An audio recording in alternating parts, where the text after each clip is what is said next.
Throughout our lives, we learn how not to listen. There are several reasons for this, including wanting to get our own way and win arguments, wanting to save time, laziness, and the discovery early in our lives that if we want something, we need to shout louder than the other person. So there are in fact good reasons not to listen passively. But what this lesson addresses is not passive listening, but active listening. Active listening addresses each of those four criticisms of listening. 1. I need to win, not listen. Too often, we assume that in order to win, the other person needs to lose. While that is true in a limited number of situations, it is absolutely untrue in most situations, and is an assumption that kills teamwork and destroys relationships.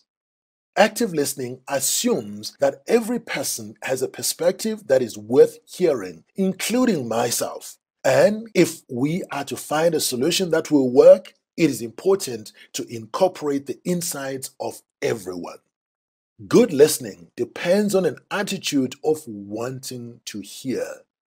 This is the win-win situation and leads to true, lasting victories for the team.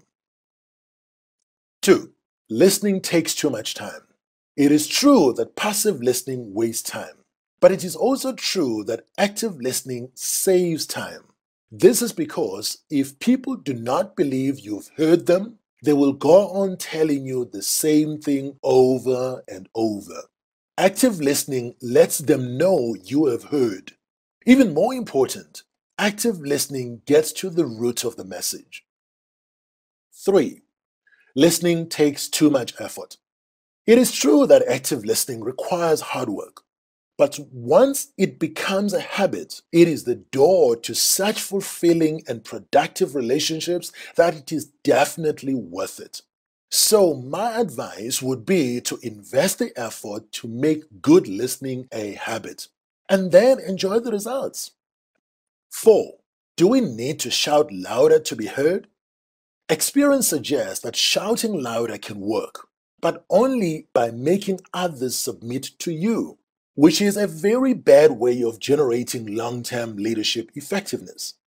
To be an effective manager, you need to attract willing support from your team, not just silent compliance. I've also noticed that influential people tend to earn the right to be heard by listening effectively themselves. So, in most situations, active listening is more effective than loud shouting in gaining people's cooperation. So, how does active listening differ from passive listening? Here are the rules. 1. Begin with the attitude that you really do want to hear.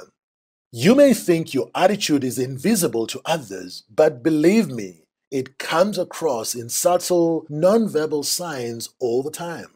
Don't fake listening. 2. Look like you are listening. The non-verbal signs of listening are facing the person, leaning forward, maintaining appropriate eye contact, and nodding when appropriate. 3. Work actively at understanding what you hear and see. Make connections between the things she says and also between the things she says and how she says them. Her non-verbal signals often communicate what she is feeling about herself. So you need to listen with your eyes as well as your ears. Reflect what you hear. Number 4. This is the heart of active listening.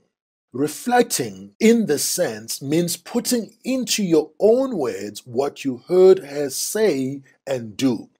You do not have to agree with her. Just summarize her points and acknowledge her frustration before putting it in your points.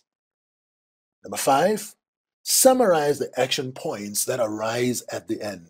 Good listening should lead to good actions. So summarize the action points at the end and make sure they are transferred to the activity list of those who agree to carry them out. Active listening takes time and practice. Don't expect to get it right the first time, but do practice. It's worth it.